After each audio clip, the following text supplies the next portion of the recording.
We're in Hebrews, in case you forgot. We're near the end. We're in chapter 12, right? It's 13 chapters.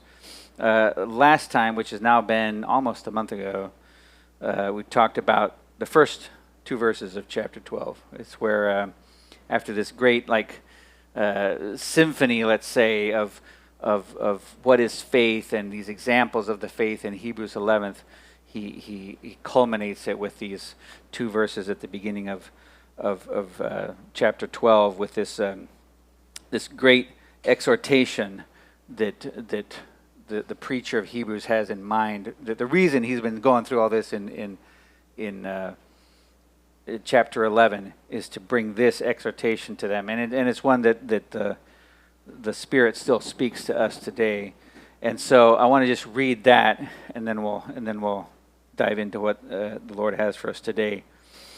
So verse 1, therefore, since we also have such a great cloud of witnesses surrounding us, putting aside every weight and the sin that so easily ensnares us, let us run with patient endurance the race that is set before us, fixing our eyes on Jesus, the originator and perfecter of faith, who for the joy that was set before him endured the cross, disregarding the shame, and has sat down at the right hand of the throne of God. And then very next verse, he kind of transitions into another subtopic. He says, for consider the one who endured such hostility by sinners against himself, so that you will not grow weary in your souls and give up.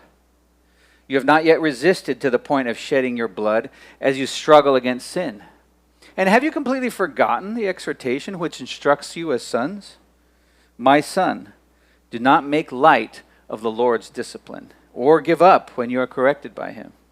For the Lord disciplines the one whom he loves, and punishes every son whom he accepts. This will going to be a good one this morning.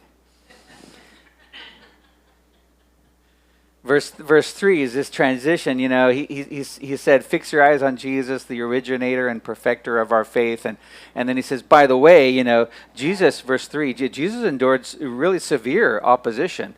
And he's an example for us when we need to endure that opposition. And verse 4, he says, and by the way, you know, you guys are enduring opposition, but it's not so bad yet that you've shed your blood over it, like Jesus did. So, you know, take courage in that. And then he reminds them in verse 5 about God's discipline. And I want you to notice that he couches it in two ways. One is, he says, have you forgotten the exhortation? Exhortation is older. We use it more in church, but it's probably hardly at all in regular life. But it just means like a strong encouragement, like encouragement times two, right?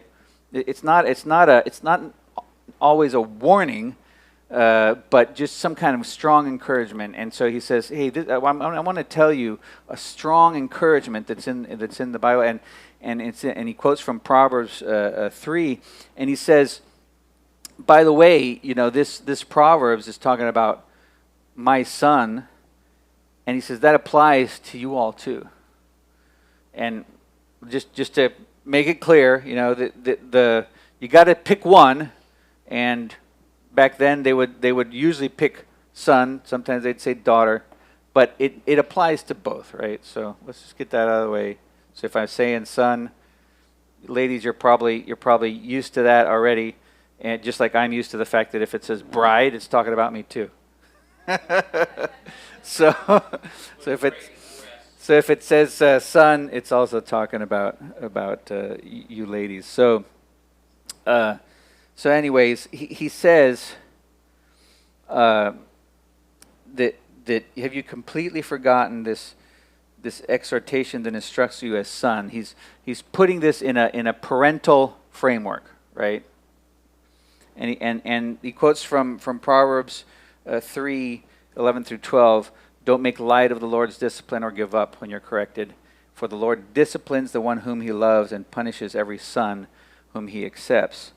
And I want you to know that just a couple Here's where we're going to get into a couple definitions of words and what the underlying Greek words mean, and just try to disentangle some of what the original authors meant by this from maybe some of the baggage that we may or may not bring to it afterward, right? So the word for discipline and disciplines, like the verb and the noun, in Greek, these have to do with training and educating.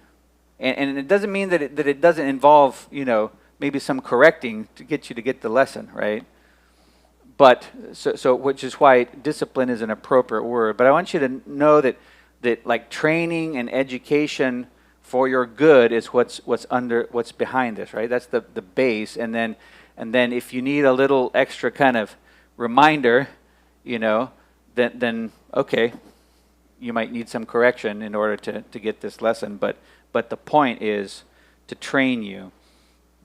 And these words are used to describe the process of training somebody, and they focus on the behavior as a result of the training. That's kind of like the nuance of the word, right?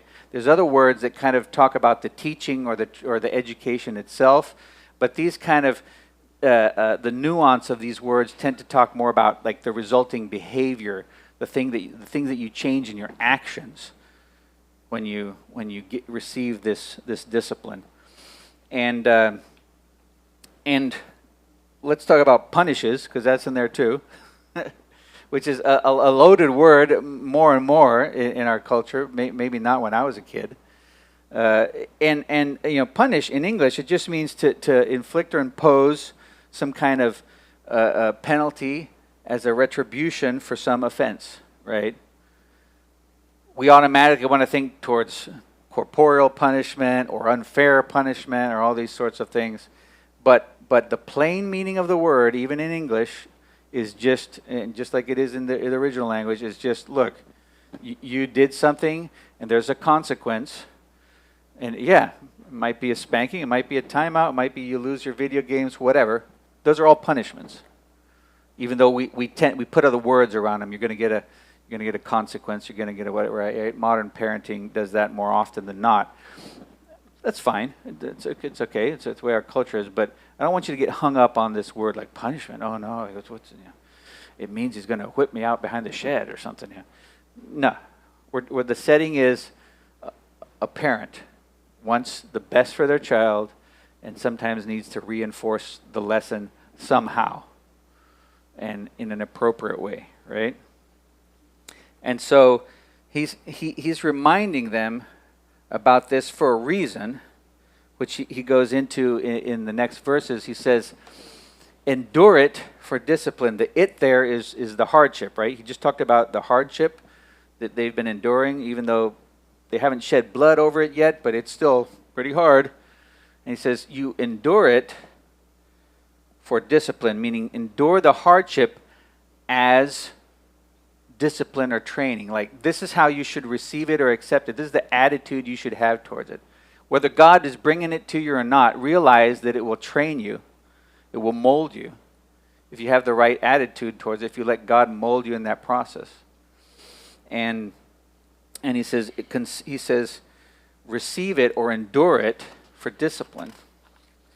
God is dealing with you as sons. For what son is there whom a father does not discipline?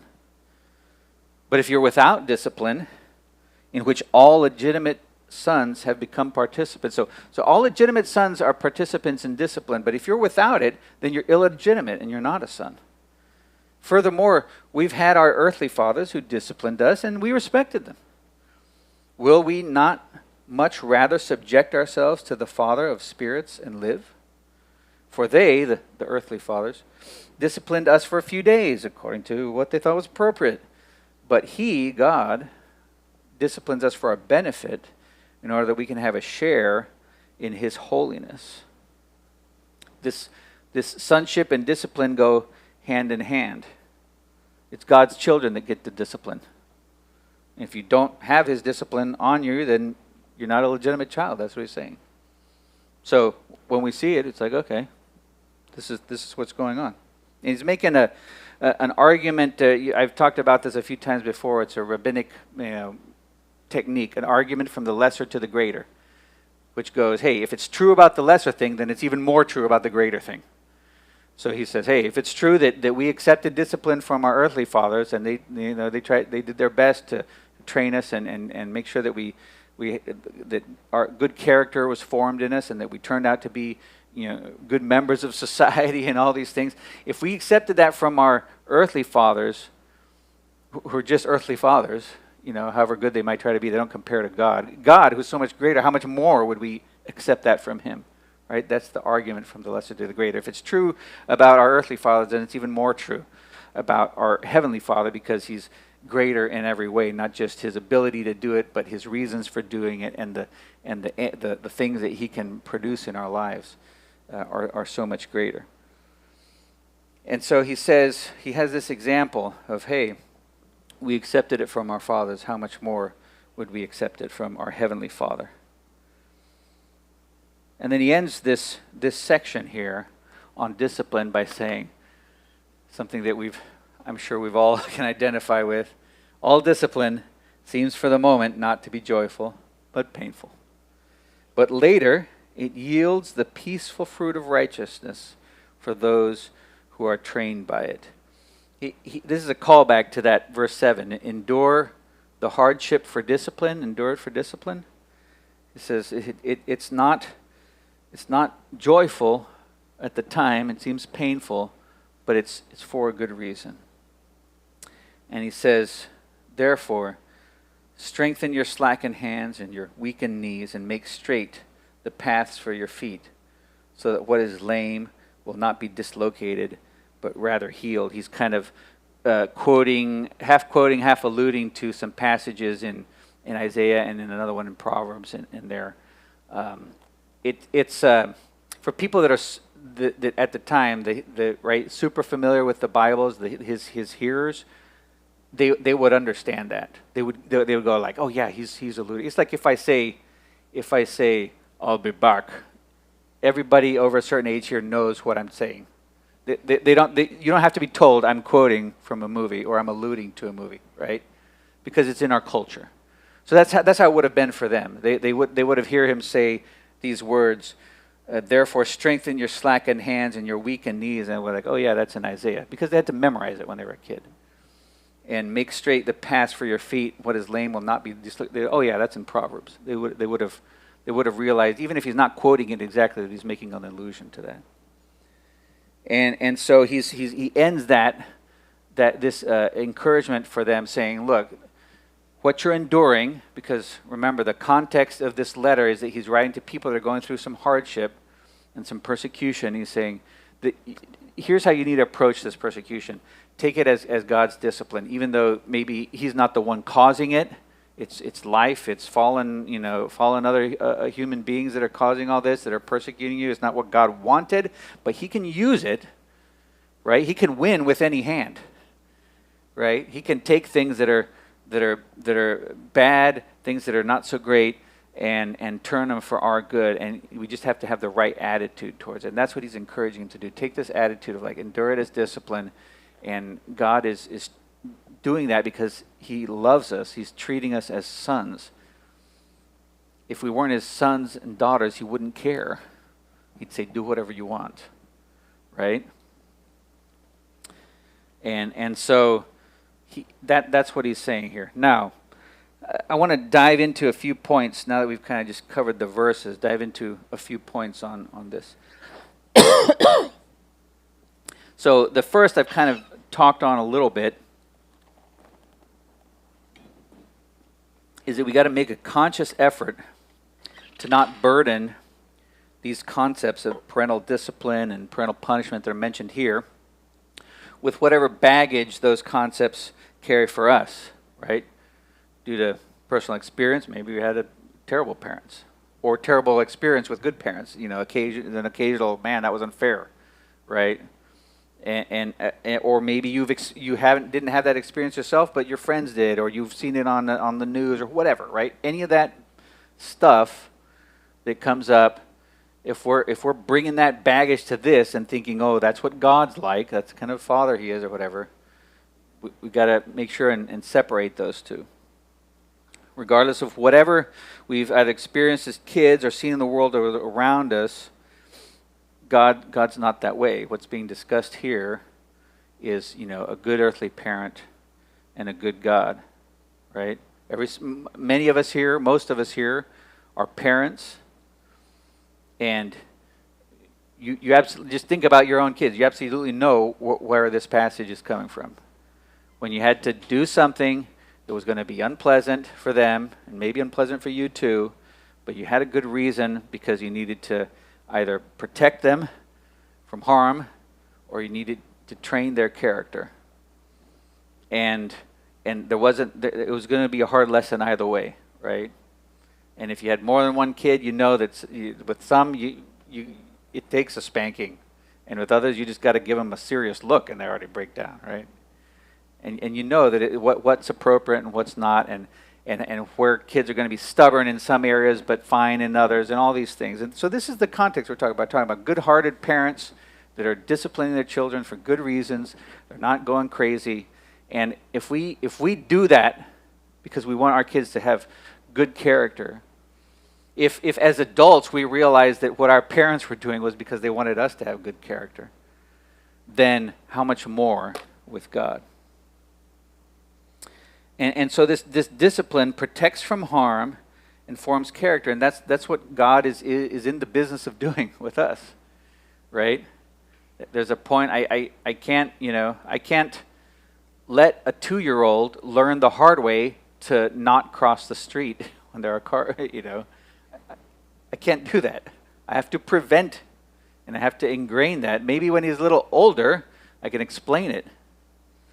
The thing is, as adults, we think, well, God should be able to explain everything to me, and I'd be fine. I would do it. We're not. We're not adults compared to him in that phrase. I don't mean just because he's smarter and knows more, but there are things that we just don't understand or don't understand yet.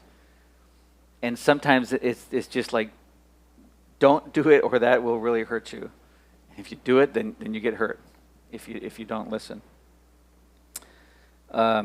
He brings discipline or training to us in many ways, right? His word, his voice, like the rhema audible, I don't mean necessarily audible, but like when God's not just the words on the page that you're reading, but where God's speaking you something specific through that, through people around you, through leaders, right? Through other people in the body that just say, hey, I have this observation. And all those things God can use. I was thinking about, I'd kind of forgotten about it. I was thinking about this earlier this week, I guess, when I was preparing for the message. I said last week when we were praying, getting ready to pray for Kate and Ian, I said this: let's pray out loud, because if you're just praying in your head, you're not really praying, you're just thinking. And I noticed I got a little reaction to that. I think I didn't even hear what anybody was saying or didn't even really pay attention. I got this. I had this feeling of like, yeah, some of you are probably just laughing. Some of you are probably like, hey, in the spirit of good repartee, come back with something. But I wanted to. I thought, man, this is a good example to illustrate this. That when someone is asking you, making like a reasonable request to say, hey, there's something about prayer. I'm just using this as an example. There's something about prayer that is different when we, as a body, pray out loud than when you're not. Just trust me on it. Let's just try it, right? That or any number of things in this setting, in any other setting, where God is asking you to do something, you're like, I don't get it. I don't get why. It seems like I shouldn't have to do that, and doesn't, whatever. Like, why do I have to come up front, or why do I have to, think of Naaman in the Old Testament. He was asked to go dip himself in the Jordan 7 times, and he's like, that's a nasty, polluted river. Like, why? And until his servants talked him sense into him, like, look, you were ready to give him 12 cartloads of ox cart loads of money, and all he's asking you was like to simply just dip yourself in the river. Said like this. Actually, it's pretty easy, and he's like, oh, you're right, and he gets healed, and And so God brings training to us in so many different ways. And here's what I don't, I'm not trying to make any big deal out of this, because it's not. I'm just using an example. But here's what I want to say. In that, or in any setting, the question is, if you didn't hear what somebody said, if you weren't able to, like, whatever, right? But if the question is, if something rises up in you when you hear that, like raise your hands, or let's pray out loud, or anything, right? Then the question is, well, Lord, why? Like examine me. Like, I had a reaction to that really, if I think about it, is just a simple this or that, request. Like God told me to. I remember I'll give you one last example. A man who had asked the Lord to help him overcome this weakness in his life, and the Lord said, "Okay, what I want you to do is this other thing here," and he's like, "But Lord, this other thing is not related to that. What I want help with is that." And finally, God said to him, "Okay, fine, then don't do it." Like, you asked for my help, I'm telling you to do this, and you're saying no, that's not going to work. Right? So he had to examine himself and go, okay, well, okay, fine. Let me leave myself out of it. And anyway, that's the thing to do, is if something rises up in you, then you go, okay, Lord, why is that? Is there something there? Do you need to address? Do you need to unpack? So anyway, God brings discipline, and by discipline I mean like that training, that education to us in so many ways. The next thing I want to say about this is I like this saying from the Lord of the Rings. I'm a big fan of the Tolkien's Middle-earth work. I've read the books multiple times. I've listened to them on audio multiple times. It's a thing. And I won't go into like the big backstory behind this, but just to give you an idea, one of the hobbits there's something like some kind of magical orb that he gets tempted to look inside, and he kind of steals it, looks inside it, has a very bad experience. And but luckily it doesn't go as bad as it could have gone. And Gandalf, the wizard, he's telling him later, like, yeah, don't do that again, right? And he says, hey, if I'd have known that was what's going to happen when I looked into that orb, I wouldn't have done it. And the other says, yeah, you would have. You were just drawn to it. You were curious. You were tempted by it. Like, you still would have done it. And he says, no, the burned hand teaches best. After that, advice about fire goes to the heart. He's saying, now that you've experienced how bad it was, now it's easy for you to accept me telling you don't do it again. But you wouldn't have accepted it earlier. You would have said, well, maybe I can. Like, maybe it won't be so bad. Maybe I won't, And I just like that. It's a good kind of pithy, like, little saying. The burned hand teaches best. After that, advice about fire goes to the heart. We learn best through pain. It's the honest truth. And yeah, it's too bad that it can't always, that it has to be that way some of the time, that it can't always just be without pain. But we're all different. Each of us have an area that it's easy to obey in this area. And other areas where we're just obstinate. And the area where I'm obstinate might be the area that's easier for you, and vice versa. But that's the truth. That's the truth. Because we are like children in that way. That there's some area that we just don't understand, and we wanted to do it that way, and that's that. And the thing that is going to get us to stop is some painful experience. It's finally we realize. We can say, well, God, could you just explain it to me, and then I would do it. If you would just tell me that it was how it was bad for me and why, like give me some justification, then I would realize. But the truth is we won't. Like if you've lived on long enough on this earth, you've realized that about yourself, that there's some areas that's where it is. And we have to accept that and go, Lord, you're doing this for my good, and this is a painful lesson, but now I've learned. I've had some of those. I had one of those that I knew this is a weakness in my life, and I need to watch out about it. And I was trying, but I just wasn't doing good enough. And it wasn't until I had, a painful lesson about it, that now, whenever I'm within 10 miles of that, my antennas go up. And it's still a skill that I need to practice. I don't know how good I am at it, but I know that I need to work on. I'm aware about it.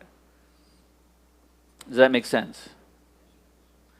All right. And then one last thing here is that most of the time, God doesn't really have to inflict or impose anything on us. He just has to turn us over to the natural consequences of our own actions. There's a T-shirt I like. My old nemesis. Ah, yes. My ancient foe. The consequences of my own actions. It's if you have a view of God that He is waiting up there, waiting to flick you, to swat you, to aha, you did it, now I'm going to zap you. It's more like this. God is holding back the consequences of your actions in mercy most of the time, and then sometimes He goes, you know what? I've told you, you need to learn this now, because if you learn it at the next one, the consequences are going to be 10 times worse. And so even though you don't know that, even though it's painful enough now, the reason it's happening now is to save you from something worse later. And He says, okay, fine. And pay attention when you're reading the Bible, and you'll see that, especially like Romans 1 is a great place. They did this. These people, they failed to acknowledge that God. And so what did He do? He turned them over to blah, blah, blah, blah. And it goes on, and then it says, oh, and they kept doing it, so He turned them over again. He turns us over to the consequences of our own actions. In the wilderness, they were like, we don't want to go into this land. It's full of giants. God said, fine, then you're all going to die out here in the desert. It's what they wanted. And we can say, well, that was harsh, or well, that's what they asked for. And God said, okay, fine. None of you are getting in. Anyway, you get the point. And the point is, don't let this talk about discipline and punishment lead you to believe that what God is doing up there is waiting to inflict you with something, waiting to zap you. What's happening is that He's actually preventing you from hurting yourself, but every now and then says, okay, this is for your good in the long run. And we have to accept that.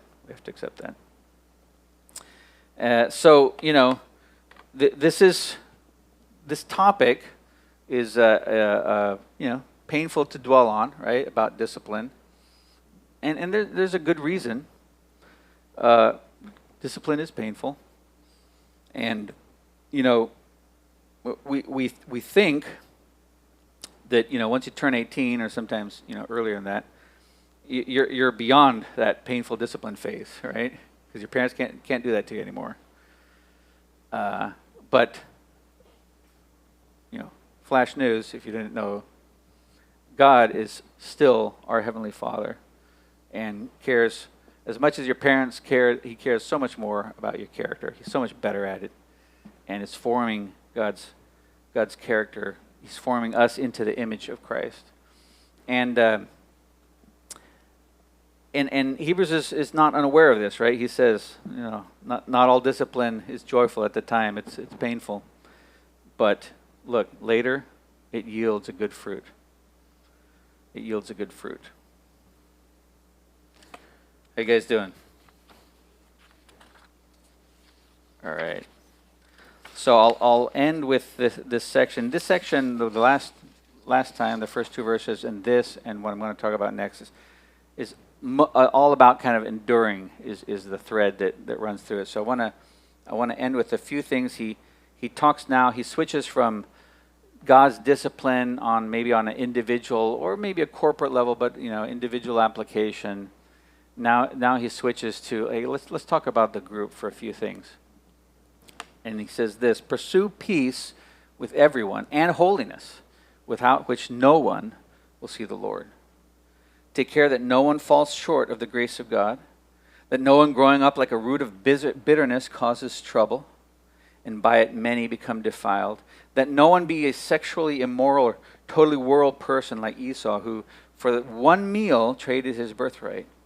For you know that afterwards, when he wanted to inherit the blessing, he was rejected because he did not find an occasion for repentance, although he sought it with tears.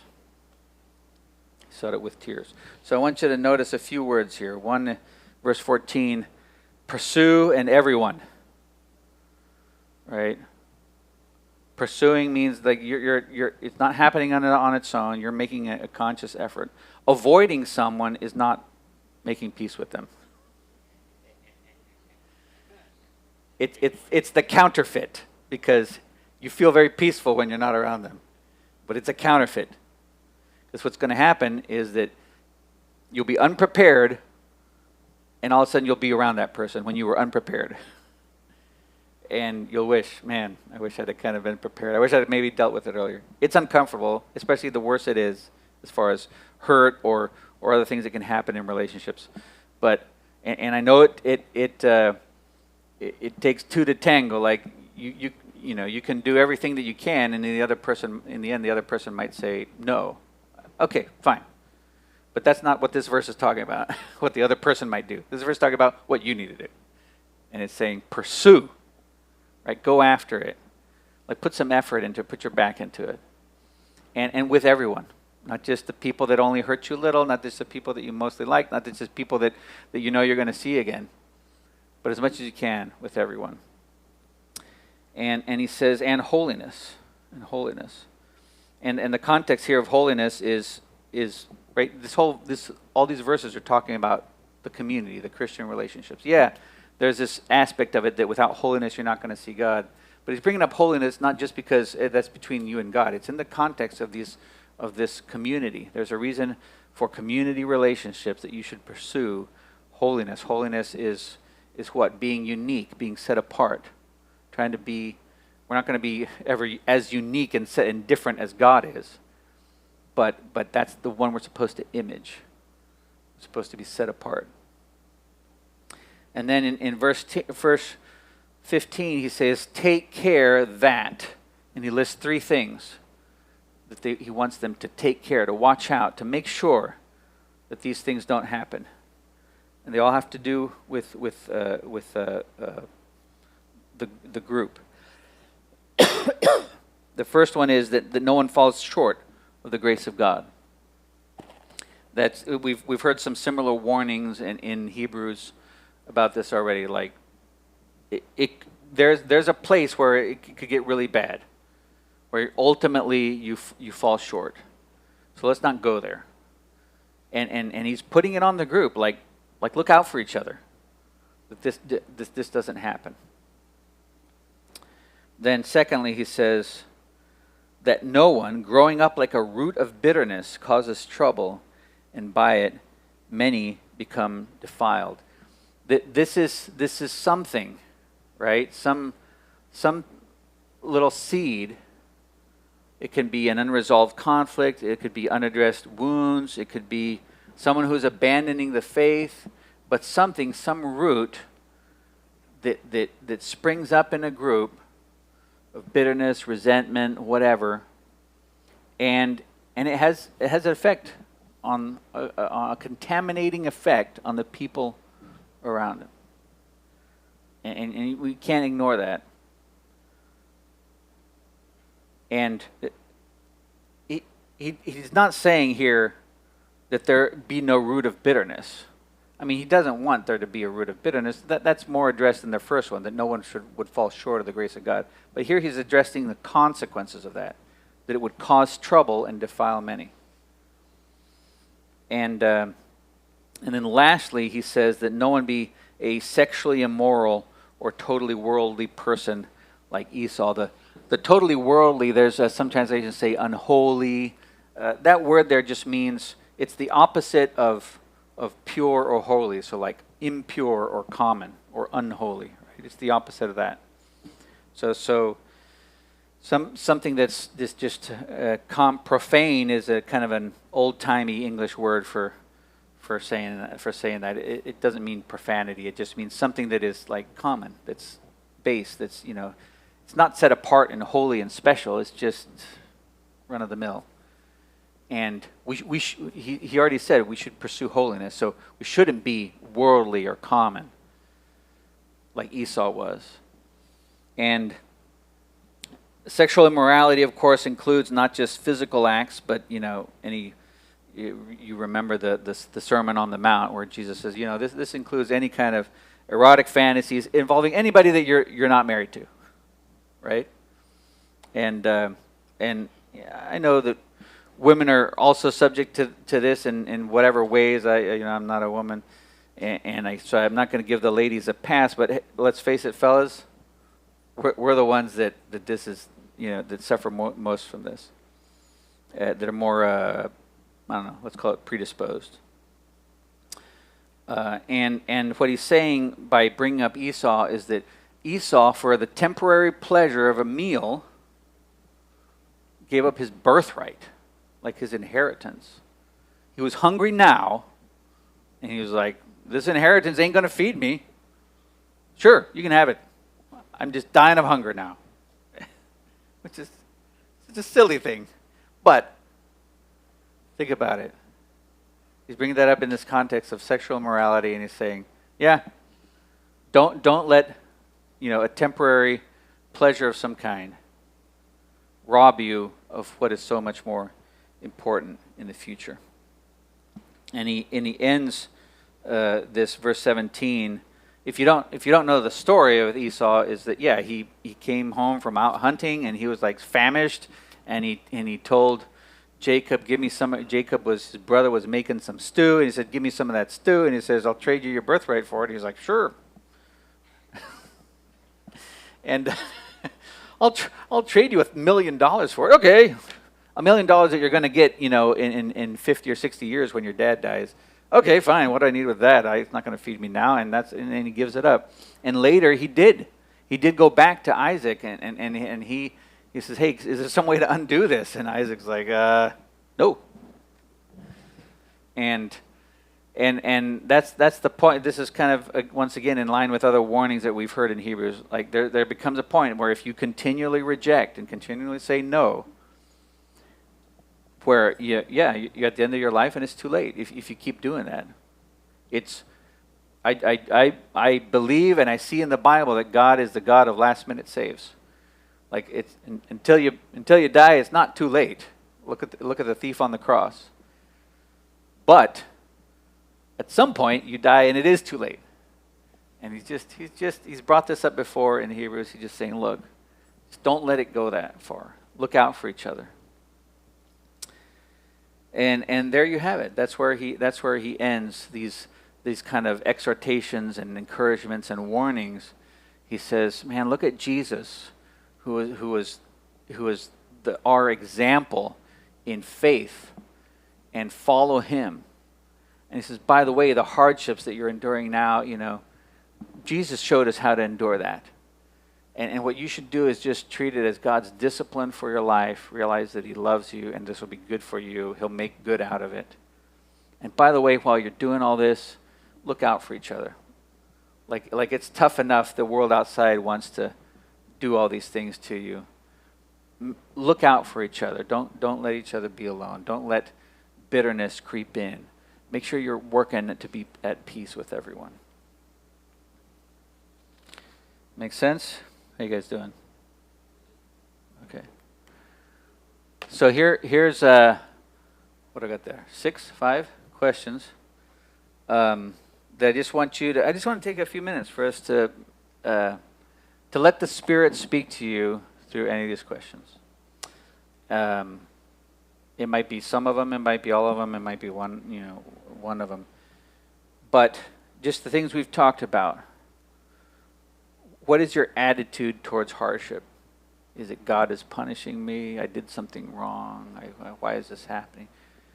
What is your attitude? Is it, hey, I know this stinks, but God's doing it for my good? What's your awareness and your attitude towards God's discipline? Are you aware that that he does that? What do you think about the fact that he does it? Does it get you like, man, that's unfair? Or not? Like, what is your awareness? What is your attitude? How are your relationships with fellow believers?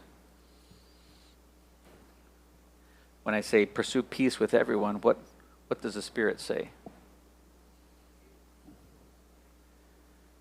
Have you been contaminated by a root of bitterness somewhere along the way?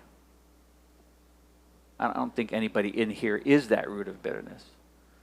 But I'll say maybe along the way you've been contaminated by something like that from someone else, and you haven't fully dealt with it, or God hasn't fully healed you, or you haven't fully whatever. God wants to do something there today. Is that what's going on?